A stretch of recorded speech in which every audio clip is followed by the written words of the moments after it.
The Queen arrives in Australia on Wednesday for her 16th visit to Australia, possibly her last. It's been a low-key build-up to this tour, in dramatic contrast to the monarch's first visit in 1954. Back then, 3/4 of the population reportedly turned out to see Her Majesty.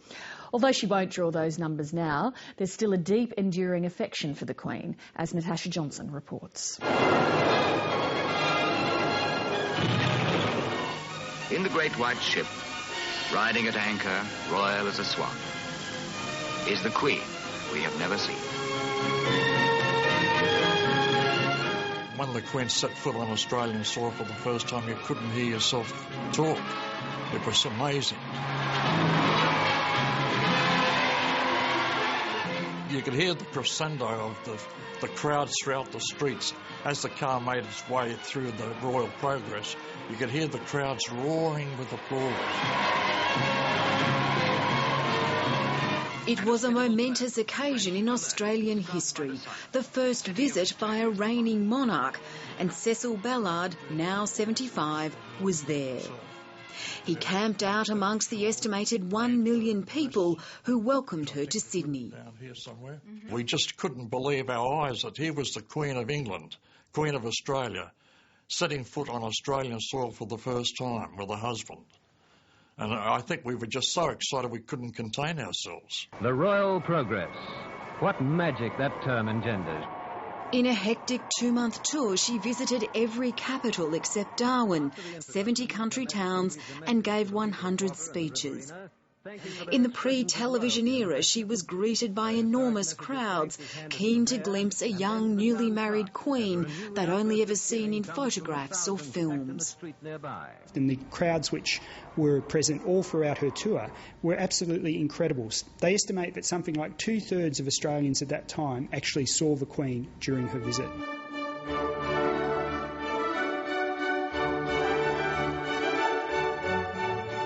It turned Cecil Ballard's childhood fascination with the royal family into a lifelong obsession that's led him to surround himself with thousands of pieces of royal memorabilia, china, books, photographs, and even a pet corgi. How much has this cost you? I wouldn't like to add it up. I'd be ashamed to say what I probably spent.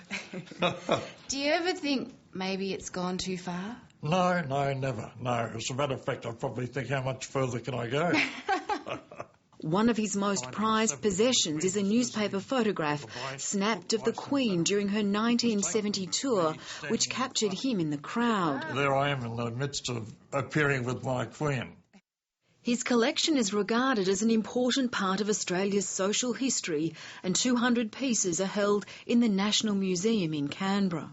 Back in 1954, he represented what many people felt about the Queen. I did but see her passing by, and yet I love her till I die. From the Prime Minister down, royal adulation was at its peak in post-war Anglo-centric Australia. The Queen graced the cover of the Women's Weekly 8 weeks in a row during her first visit, and often during visits in the 60s and 70s. But her 1982 trip was her last cover, and she won't make it this time either, usurped over the years by the younger royals. There's interest in her. She's not our first choice of cover, no. William and Kate, however, definitely. Yes, when we did their wedding this year, we got a 56% sales increase. The new generation are more interested in the celebrity of royalty than in the standing of royalty as people who run a country. Australia is a very different country to what it was in 1954. I think far more people in 1954 felt a very direct relationship with the Queen. Obviously, the nature of our population has changed, the diversity of our population has changed, and a lot in Australia has changed. While she may not sell magazines like she used to, the Queen has commanded enduring respect in Australia through cultural change and rising Republican sentiment.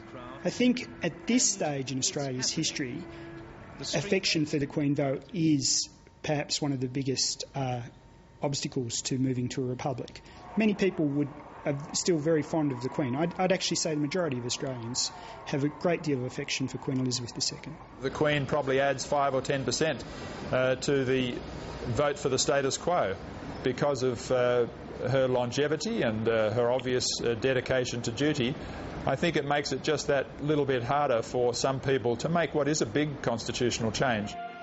Republicans might hope for a change in attitude once her reign is over, but polls around this year's royal wedding, while varied, show support for a republic waning since the failed 1999 referendum, and it's certainly off the political agenda. There's no doubt that it will depend on the political circumstances falling into place.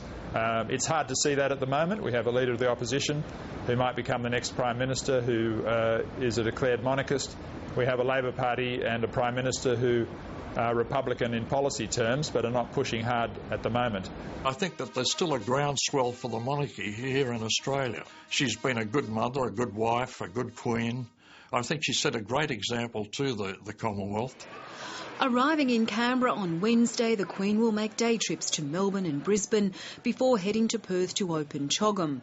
She's now aged 85 and it's expected this will be her last Australian tour. I think we're going to see the Queen saying goodbye to the country that's been very dear to her throughout her reign. Cecil Ballard hopes it isn't so, but will join monarchist friends in Brisbane to farewell her just in case. I feel a part of the royal family in a way. It may sound eccentric or silly, but you feel a part of it, part of the ritual and part of the ceremonial. The royal family itself, they mean so much to us. It's a good boy, aren't you? Natasha Johnson with that report.